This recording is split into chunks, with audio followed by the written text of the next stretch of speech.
Assalamualaikum warahmatullahi wabarakatuh. Alhamdulillahirrabbilalamin. Wassalatu wassalamu ala ashrafil anbiya wal mursalin Sayyidina wa habibina wa maulana Muhammad. Allahumma sholli ala Sayyidina Muhammad wa ashghil zalimin bi zalimin wa akhrijna min bainim salimin wa ala alihi wa sahbihi ajma'in. Amma ba'du.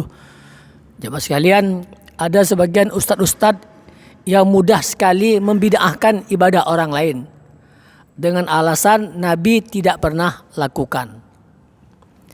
Nah, ini pernyataan orang yang tidak mengerti sifat-sifat ibadah. Ibadah-ibadah itu, sifat-sifat ibadah itu ada dua macam.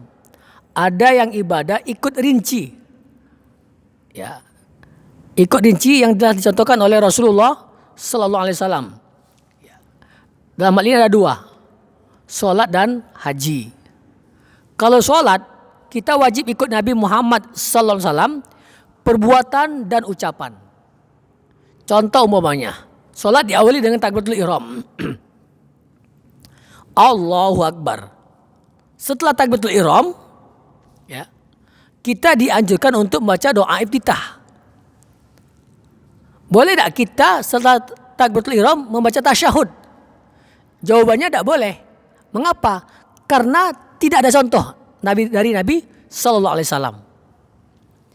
Setelah doa iftitah kita baca Fatihah, dan tidak boleh kita baca yang lain. Setelah itu kita baca surat. Nah, setelah baca surat kita duduk, tidak boleh. Kenapa? Karena tidak ada contoh dari Rasulullah Sallallahu Alaihi Wasallam.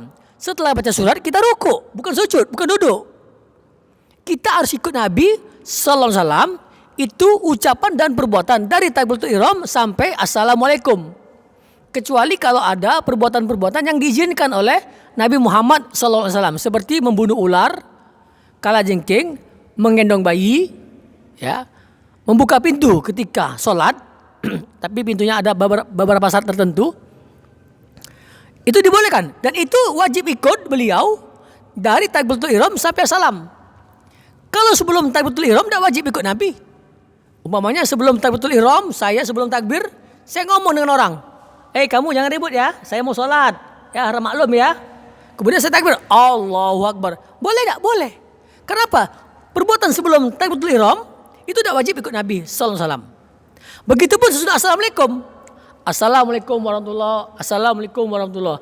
Ada orang sesudah assalamualaikum dia bukan HP. Tadi ketika sholat mungkin HP-nya berbunyi, dia buka HP-nya. Boleh tak? Boleh. Apakah ada Nabi melakukan? Tidak ada. Nabi tidak pernah lakukan itu. Ada yang berdoa bersama-sama maupun sendiri-sendiri. Perbuatan sesudah assalamualaikum tidak wajib ikut Nabi Muhammad SAW. Maka tidak ada dalil, tidak pas kalau Anda menggunakan kata-kata Nabi tidak pernah lakukan. Tetapi di dalam ibadah sholat, dari takbiratul ihram sampai assalamualaikum itu pas kalau Anda menggunakan kata-kata Nabi tidak pernah lakukan. Seperti tadi saya katakan, setelah Fatihah umpamanya dia membaca doa sujud, ya, subhana rabbil a'la. Tidak boleh loh, ngapa? Nabi tidak pernah lakukan. Nah, tetapi sudah salam itu bebas. Begitupun dengan ibadah haji. Ibadah haji ini, haji itu artinya ziarah. Kita wajib ikut Nabi Muhammad SAW itu menziarahi tempat-tempatnya.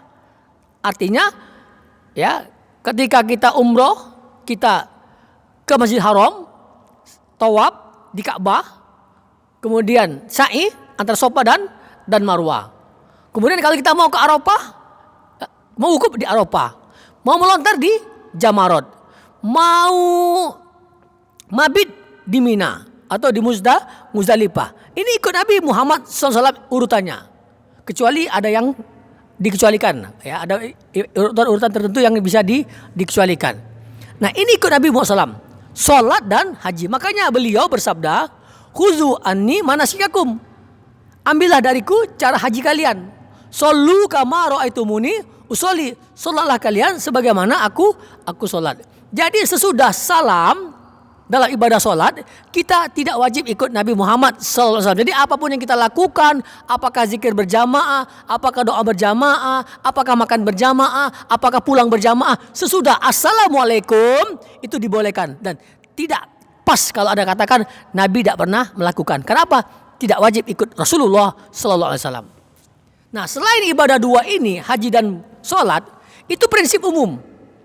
Kita wajib ikut Nabi Muhammad sallallahu alaihi wasallam prinsip umum ibadahnya, bukan perbuatannya. Contoh puasa. Puasa itu wajib ikut Nabi Muhammad sallallahu alaihi wasallam adalah menahan diri dari melakukan hal-hal yang membatalkan puasa. Kita tidak boleh. Kita wajib ikut Nabi untuk tidak makan, untuk tidak minum, untuk tidak bersetubuh, untuk tidak melakukan hal-hal yang membatalkan puasa kita selama kita puasa. Adapun kegiatan kita selama berpuasa itu bebas dan tidak wajib ikut Rasulullah sallallahu alaihi wasallam. Seperti sedang berpuasa kita main bola kaki, berolahraga, boleh saja walaupun Nabi tidak pernah lakukan. Atau sebaliknya, Nabi lakukan kita tidak tiru. Ya, Nabi lakukan tapi kita tidak tiru. Seperti apa? Umpamanya beliau itikaf di 10 akhir bulan Ramadan, tidak keluar masjid. Kita tidak mau, ya. Kita tetap bisnis atau berdagang, kita kuliah atau kita belajar yang perbuatan-perbuatan tersebut Nabi tidak pernah lakukan. Boleh tak? Boleh. Jadi ketika Anda membid'ahkan saya ketika saya berdagang di bulan Ramadan, Anda katakan Nabi tidak pernah lakukan, tidak berlaku kata-kata itu.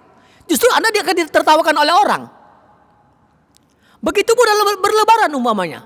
Berlebaran itu yang wajib kita ikut dari Rasulullah SAW adalah prinsip bergembira. Ya, bergembira. Lebaran itu kita bergembira. Makanya orang-orang miskin disuruh bergembira. Makanya di Idul Fitri membagi makanan, di Idul Adha bagi daging. Jangan ada Muslim yang tidak bergembira. Nah, bergembira di zaman Rasulullah sallallahu alaihi wasallam ketika lebaran itu dengan cara perlombaan. Ya, lomba tari-tari pedang, ya, pak memanah, syair dan lain sebagainya. Tetapi bergembira ala Indonesia adalah dengan cara berkumpul.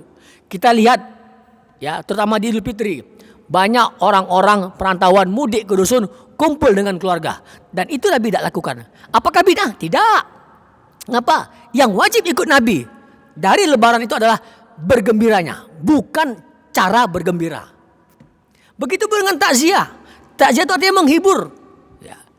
Yang wajib kita ikut dari Nabi SAW dalam bertakziah adalah menghiburnya, bukan cara menghibur. Makanya takziah di Indonesia itu bermacam-macam. Ada yang baca yasinan, tahlilan. Kenapa? Karena keluarga ini kayak senang sekali kalau dibacakan yasin, apalagi diniatkan untuk almarhum atau almarhumah. Masalah sampai itu urusan Allah Subhanahu wa taala, bukan urusan Anda. Benar, bukan urusan kita. Ya. Ada yang tidak mau. Kami mau cukup baca Quran saja dan tausiah, silakan. Ada yang mau mengkhatam Al-Quran, silakan. Tidak ada masalah.